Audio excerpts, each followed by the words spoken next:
Hello friend, welcome to my channel. Friend, आज की इस वीडियो में मैं आपको जो हमारा 2022 का जो अनसॉल्व्ड पेपर है उसे मैं आपको सॉल्व करके बताऊंगी। तो इसमें क्या होता है कि जो पेपर में जो क्वेश्चन दिए जाते हैं वो 2023 में भी दिए जाते हैं। तो इसीलिए मैं आपको इस पेपर को सॉल्व करवा रही हूँ, क्योंकि ज़्यादातर इससे जो क्वेश्चन होते हैं रिलेटिव वो 2023 यूपी बोर्ड एग्जाम में 100% आएंगे। तो चलिए इस वीडियो को शुरू करते हैं। वीडियो शुरू करने से पहले अगर आप मेरे चैनल पर पहली बार हैं तो चैनल को सब्सक्राइब करके नोटिफिकेशन ऑल कर देना, जिससे मेरी आने वाली हर नई वीडियो नोटिफिकेशन आपको तुरंत ही देखने को मिल सके। तो क्वेश्चन सबसे पहले ऑब्जेक्ट में क्वेश्चन है, उन्हें मैं आपको बताती हूँ।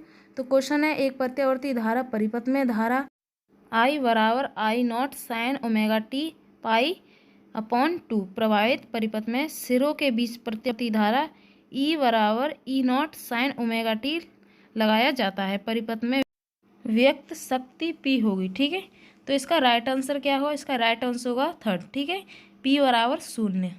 तो इसमें से मैं आपको जो 4 बहुविकल्पीय क्वेश्चन दिए जाते हैं उनमें से मैं आपको केवल सही जो उत्तर होगा उसी को आपको बताऊंगी। ठीक है, तो दूसरा क्वेश्चन दिया गया, O के ताप पर शुद्ध अर्धचालक होता है। तो इसका राइट आंसर होगा विद्युत रोधी। ठीक है, यानी कि थर्ड क्वेश्चन हमारा जो है उत्तर वो राइट है। ठीक है, तीसरा क्वेश्चन दिया गया है, V इलेक्ट्रॉन वोल्ट ऊर्जा वाले इलेक्ट्रॉन से संवर्ध ब्रोगली तरंग दैर्घ्य लगभग होगी। तो इसमें से राइट आंसर है ऑप्शन ए। ठीक है, 12.27 अपॉन रूट वी ए। ठीक है, एंगस्टर्न। तो इसका राइट आंसर ए हो गया। चौथा क्वेश्चन दिया गया है, चौथा क्वेश्चन, परमाणु के अंदर अल्फा कण किस बल के कारण प्रकीर्णित होते हैं। ठीक है, तो इसका राइट आंसर होगा कूलॉम बल पर। ठीक है, तो इसका राइट आंसर थर्ड। ठीक है, यहाँ पर सबसे लास्ट वाला क्वेश्चन दिया गया है, वैद्युत चुम्बकीय विकिरण स्पेक्ट्रम में अवरक्त विकिरण का आवृत्तीय परासर। तो इनमें से इसका राइट आंसर उपयुक्त में से कोई नहीं, क्योंकि इनमें से इसका राइट आंसर कोई भी नहीं है। ठीक है, तो यहाँ पर ये सभी जो ऑप्शन लिखे हैं वो सभी गलत हैं। तो इसका राइट आंसर क्या है? उपयुक्त में से कोई नहीं। ठीक है, तो चलिए जो लास्ट हमारा बहुविकल्पीय क्वेश्चन है उसे और सॉल्व कर लेंगे, फिर हम इसके जो नीचे क्वेश्चन है उन्हें सॉल्व करेंगे। तो क्वेश्चन है, एक कणपुंज वायु से जल में प्रवेश करता है, निम्नलिखित में से कौन सा अपरिवर्तित रहेगा। तो यहाँ पर वेग वो भी परिवर्तित होगा, आयाम भी परिवर्तित होगा, अनुदैर्ध्य भी परिवर्तित होगा। जो लास्ट ऑप्शन है आवृत्ति वो नहीं होगी। तो इसका राइट आंसर क्या है? आवृत्ति। ठीक है, अब यहाँ पर जो हमारी न्यूमेरिकल है उन्हें मैं आपको सॉल्व करके बताऊंगी। तो क्वेश्चन है, एक अल्फा कण 15 × 10⁴ न्यूटन प्रति कूलम वैद्युत क्षेत्र में स्थित है, उस पर लगने वाले बल की गणना कीजिए। तो चलिए इस क्वेश्चन को सॉल्व करेंगे। तो ये क्वेश्चन 100% पूछे जाएंगे 2023 में। तो चलिए इसे हम सॉल्व करते हैं। ठीक है, तो हमारा क्वेश्चन है, तो लिखेंगे हम यहाँ पर E बराबर हमारा क्वेश्चन दिया गया है, तो यहाँ पर लिखेंगे 15 × 10⁴। ठीक है, तो ये हमारी E दी गई है और इसमें हमसे क्या पूछा है? इसमें हमें बल ज्ञात करना है, बल निकालना है, यानी कि F। ठीक है, तो लिखेंगे हम यहाँ पर F बराबर इसमें दिया गया उसमें लगने वाला बल की गणना कीजिए। तो हमें यहाँ पर F निकालनी है। तो यहाँ पर क्वेश्चन में शुरुआत में देखिए यहाँ पर क्या बोला है, एक अल्फा कण। तो यहाँ पर हम लिखेंगे अल्फा कण। ठीक है, अल्फा कण आप जानते होंगे, यहाँ पर लिखेंगे अल्फा कण पर आवेश। अल्फा कण पर आवेश कितना होता है? अल्फा कण पर आवेश होता है, तो यहाँ पर लिखेंगे हम Q बराबर +2E। ठीक है, तो यहाँ पर लिखेंगे हम 2 × E का मान आप जानते होंगे 1.6 × 10⁻⁻19 कूलम। ठीक है, तो इसका हम इसमें गुणा करेंगे, तो यहाँ पर जो हमारी संख्या निकलेगी 3.2। ठीक है, × 10⁻19 कूलम। ठीक है, तो जो हमारा Q का मान है वो हमारा निकल आया है कितना? 3.2 × 10⁻19 कूलम। ठीक है, तो हमें इसमें F ज्ञात करनी है, यानी कि बल। तो इसका फॉर्मूला होता है F बराबर EQ। ठीक है, तो इसका फॉर्मूला है EQ, या इस फॉर्मूले को आप इस तरीके से लिख सकते हैं जैसे, तो हमें यहाँ पर हमने लिखा है F बराबर EQ। तो यहाँ पर हम लिखेंगे EQ। ठीक है, तो इस फॉर्मूले को आप इस तरह का ऐसे भी लिख सकते हैं। तो इस क्वेश्चन को आपने फॉर्मूला तो आपको पता ही होगा, F बराबर Q डॉट ई, ठीक है, या इधर करिए क्यू को या ई, इधर के लिए कोई फ़र्क नहीं पड़ता। तो हम इसमें बल निकालेंगे जो हमारा एफ है। तो यहाँ पर क्यू का मान कितना दिया गया है, 3 दशमलव इंटू 10⁻−19 कूलम, ठीक है। और ई का मान हमारे दिया गया है 15 इंटू 10⁴, ठीक है। तो चलिए अब इसे सॉल्व करते हैं। तो यहाँ पर 15 का गुणा आप 3.14 में करेंगे तो यहाँ पर जो हमारा संख्या निकलेगी वो कितनी होगी, तो जो हमारी संख्या निकलेगी वो कितनी होगी, 48.0, ठीक है। तो यहाँ पर हम लिखेंगे 48.0, ठीक है। तो यहाँ पर पॉइंट इंटू 19 में से 4 जाएंगे तो यहाँ पर माइनस के 15 बचेंगे, ठीक है। तो हमें क्या करना है, जिस पॉइंट को हमें इधर लाना है, तो पॉइंट को हम इधर लाएंगे तो उसमें से जो हमारी पावर में जो संख्या है उसमें से एक संख्या कम हो जाएगी। तो यहाँ पर हम पॉइंट को इधर ले आएंगे तो यहाँ पर जो माइनस के 15 हैं वो माइनस के 14 रह जाएंगे, ठीक है। तो यही हमारा आंसर है। तो ये क्वेश्चन ज़्यादातर 2 या 3 नंबर में पूछा जाता है, ठीक है। तो इस तरीके से आपको इसे सॉल्व कर लेना है, ठीक है। पर ये क्वेश्चन 1 नंबर में आया है, ठीक है। दूसरा क्वेश्चन है वैद्युत फ्लक्स क्या है, इसका मात्रक लिखिए, ठीक है। तो वैद्युत फ्लक्स की परिभाषा है कि किसी वैद्युत क्षेत्र में स्थित किसी काल्पनिक पृष्ठ से अभिलंबवत गुजरने वाले कुल वैद्युत बल रेखाओं की संख्या को ही वैद्युत फ्लक्स कहते हैं। इसे फाई से प्रदर्शित करते हैं। तो यहाँ पर इसका फॉर्मूला लिखेंगे, फाई बराबर E vector dot A vector, ठीक है। इसका मात्रक न्यूटन प्रति मीटर स्क्वायर कूलम, ठीक है, या कूलर इनवर्स भी कर सकते हैं, ठीक है। दूसरा क्वेश्चन दिया गया है, इसमें जो क्वेश्चन हमारा दिया गया है घ क्वेश्चन, ठीक है, द्विप्रोवली तरंग दैर्घ्य को गतिज ऊर्जा के पदों में व्यक्त कीजिए, ठीक है। तो इस क्वेश्चन को मैं आपको सॉल्व करके बता देती हूँ। दूसरा क्वेश्चन, तो जो क्वेश्चन है हमारा ग ओमीय अनओमीय, इस क्वेश्चन को मैं आपको नेक्स्ट वीडियो में सॉल्व करके बताऊंगी, ठीक है। तो उसके जो नीचे वाला क्वेश्चन है द्विप्रोवली तरंग दैर्घ्य की गतिज ऊर्जा के पदों में व्यक्त कीजिए, इस क्वेश्चन को मैं आपको सॉल्व करके बता देती हूँ, ठीक है। तो चलिए इस क्वेश्चन को सॉल्व करते हैं। वैसे ये क्वेश्चन जो हमारा ओमीय अनओमीय ये क्वेश्चन ज़्यादातर नहीं आता है क्वेश्चन, ठीक है। तो चलिए इसे सॉल्व करते हैं। तो चलिए इसको सॉल्व करेंगे। तो लिखेंगे द्विप्रोवली तरंग दैर्घ्य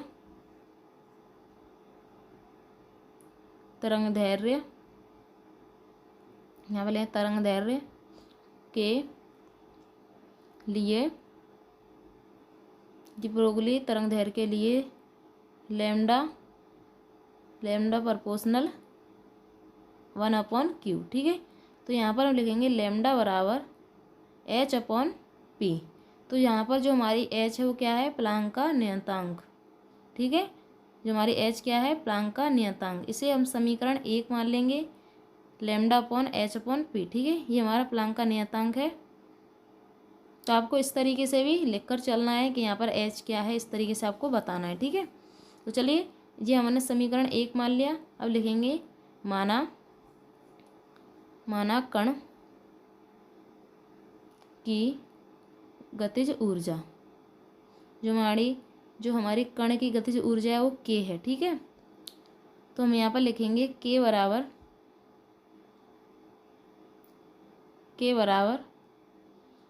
1/2 mv², ठीक है, इंटू m/m।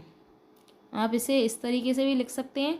तो यहाँ पर हम लिखेंगे k बराबर 1/2 mv² m/m, ठीक है। तो यहाँ पर आपको इस तरीके से भी लिखना है। तो यहाँ पर हम लिखेंगे जो हमारी p है तो हम लिख सकते हैं, क्योंकि p बराबर mv है, ठीक है। p बराबर क्या है, mv। तो जो हमारी p के स्थान पर हमने p बराबर क्या माना, mv माना। तो हम यहाँ पर लिखेंगे k बराबर 1/2 बराबर p² m, ठीक है। तो इन दोनों का हम क्रॉस में वो करेंगे तो यहाँ पर p²/2m आ जाएगा, ठीक है, 2m। तो यहाँ पर k बराबर है तो यहाँ पर हम k लगाएंगे 2m के, ठीक है। तो इसे हम जो उस पर से वर्ग उठाएंगे तो जो हमारी रूट में जो 2m आ जाएगी, ठीक है, रूट में, ठीक है। तो हमने यहाँ पर p बराबर क्या निकला, √2m, ठीक है। तो यहाँ पर हम लिखेंगे समीकरण 1 से, जो हमारा समीकरण क्या था, समीकरण हमारा दिया गया था लैम्डा बराबर k/p, ये हमारा समीकरण 1। तो यहाँ पर हम लिखेंगे समीकरण 1 से, समीकरण 1 से, ठीक है, समीकरण 1 से। तो यहाँ पर लिखेंगे हम लैम्डा बराबर h/, जो हमारा p का मान है, यहाँ पर p का मान है दिया गया था लैम्डा बराबर h/p, तो p का मान यहाँ पर कितना निकला है, √2m, ठीक है। तो यहाँ पर हम लिखेंगे जो हमारा p का मान है वो कितना है, √2m। तो यहाँ पर लिखेंगे √2m। तो इस क्वेश्चन में हमसे यही पूछा था, तो ये इसका आंसर हो गया, ठीक है। इसमें इसके पदों में जो हमारी गतिज ऊर्जा के पदों में हमें इसे व्यक्त करना है, तो हमने यहाँ पर इसे जो हमारा आंसर है वो हमने निकाल लिया। तो आपको इस क्वेश्चन के इसी तरीके से आपको सॉल्व करना है। तो आई होप आपको ये क्वेश्चन अच्छी तरीके से समझ में आ गया होगा। तो दोस्तों, अगर आपको इसको कोई भी मिस्टेक लग रही है आपको इस क्वेश्चन में, तो कमेंट बॉक्स में ज़रूर बताना, अगर आपको कोई क्वेश्चन अच्छी तरीके से समझ में नहीं आया हो तो। दूसरा क्वेश्चन है, उत्तल लेंस के प्रत्येक वक्र पृष्ठ तल की त्रिज्या कितनी, 20 सेंटीमीटर तथा लेंस के माध्यम का अपवर्तनांक 1.5 है। यदि लेंस को निम्नलिखित चित्र में AB से अनुदिश काट दिया जाए तो प्रत्येक नए लेंस की फोकस दूरी ज्ञात कीजिए, ठीक है। तो इसमें हमें फोकस दूरी निकालनी है। तो यहाँ पर ये हमारा जो उत्तल लेंस है वो हमें दिया गया है, तो इसको क्या है, इसके बीच में से काटना है हमें, ठीक है। तो इसमें से हमें बीच में से इसे काट के हम निकाल देंगे। तो यहाँ पर किस तरीके का हम पे लेंस बचेगा, तो इस तरीके से हम इसको बीच में से काट देंगे, तो हमारे पास उत्तल लेंस जो हमारा इस तरीके से हमें मिलेगा, ठीक है। तो हम इसको मैं आपको काट के बताऊँगी कि किस तरीके से जो हम बीच में से इस लेंस को काटेंगे तो कुछ इस प्रकार की आकृति बनेगी, ठीक है, ठीक है। तो यहाँ से ये समतल हो गया और इधर की साइड से ये उत्तल, ठीक है। तो यानी कि जो हमारा जो लेंस है समतल उत्तल हो गया, ठीक है। तो इसमें से हमको इसकी त्रिज्या दी गई है, इसकी त्रिज्या तो हमारी तो लिखेंगे हम यहाँ पर, जैसे जो हमारी हमें दिए गए हैं उन सभी के मान हम लिखेंगे यहाँ पर। तो लिखेंगे हम यहाँ पर जो हमारा n1 दिया गया है वो कितना है, जो हमारा n दिया गया है वो 1.5 है, ठीक है। और जो हमारी R1 है वो कितनी है, इधर की लंब तो हमारी इन्फिनिट है, ठीक है, R1 हमारी इन्फिनिट है, R2 हमारी 20 सेंटीमीटर दी गई थी, ठीक है, R2 बराबर 20 सेंटीमीटर।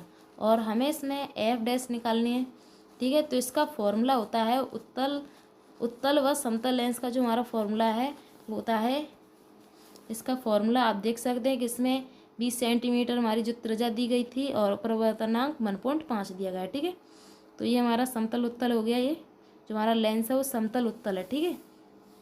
तो इधर की जो हमारी जो त्रिज्या होगी वो इनफिनिट होगी और इधर की साइड में जो दी गई है वो हमारी 20 सेंटीमीटर है, और जो इधर की साइड में होती है वो सदा नेगेटिव होती है, यानी कि ऋणात्मक, ठीक है। तो हम यहाँ पर लिखेंगे F' बराबर n1 - n1 R1 व R2, ठीक है। तो इसी के फॉर्मूले के साथ हम इस क्वेश्चन को सॉल्व करेंगे। तो लिखेंगे हम यहाँ पर लिखेंगे हम 1/F', ठीक है।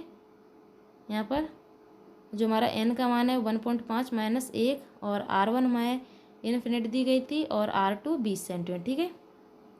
तो इसे सॉल्व करेंगे तो लिखेंगे हम यहाँ पर, तो 1.5 में से 1 जाएगी तो 0.5 बचेगा, ठीक है, 0.5 इंटू 1/20, ठीक है, 1/20।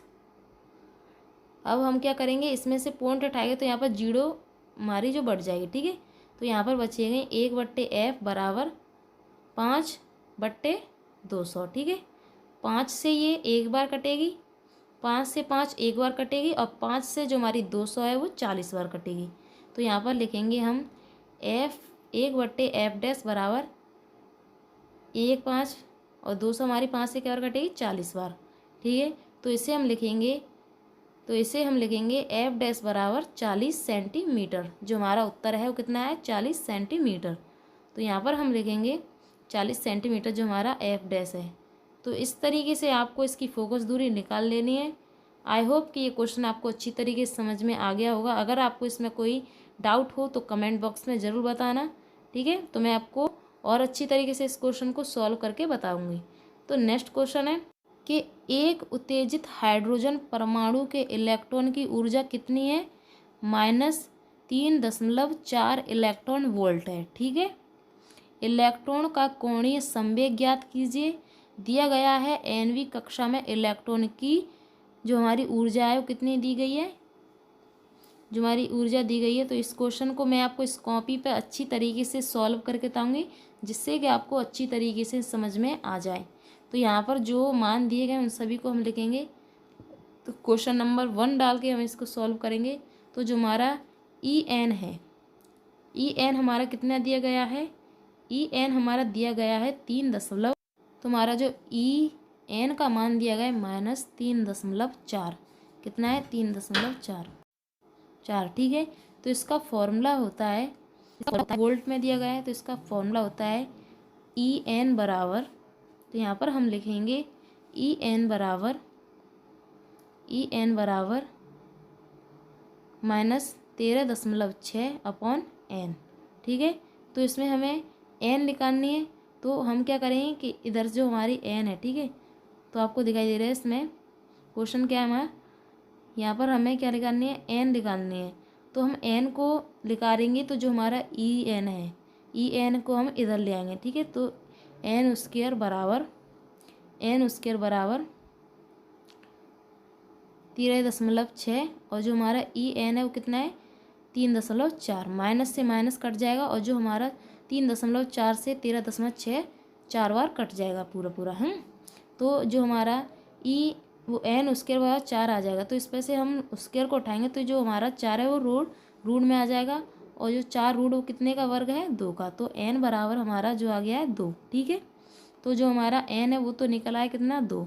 अब इसमें क्या पूछ रहा है? इस क्वेश्चन में पूछ रहा है कि इसमें कोणीय संवेग ज्ञात करना है। क्या करना है? कोणीय संवेग, ठीक है। तो कोणीय संवेग ज्ञात करने का एक फॉर्मूला होता है, तो यहाँ पर हम लिखेंगे कोणीय संवेग। कोणीय संवेग का फॉर्मूला होता है, n बराबर h/2π, ठीक है। तो h का तो आपको मान पता ही होगा, h का मान होता है 6.6 इंटू 10⁻34, ठीक है। तो इसका मान तो आपको पता ही होगा। तो चलिए इस क्वेश्चन को सॉल्व करते हैं। तो लिखेंगे हम यहाँ पर, तो लिखेंगे n का मान कितना निकला था? 2, ठीक है। तो यहाँ पर हम लिखेंगे 2 इंटू h का मान कितना है? 6.6 इंटू 10⁻34, ठीक है, बट्टे 2, और पाई का मान कितना होता है? 3.14, ठीक है। तो 2 से 2 कैंसिल हो जाएगा, 2 से 2 को हम काट देंगे।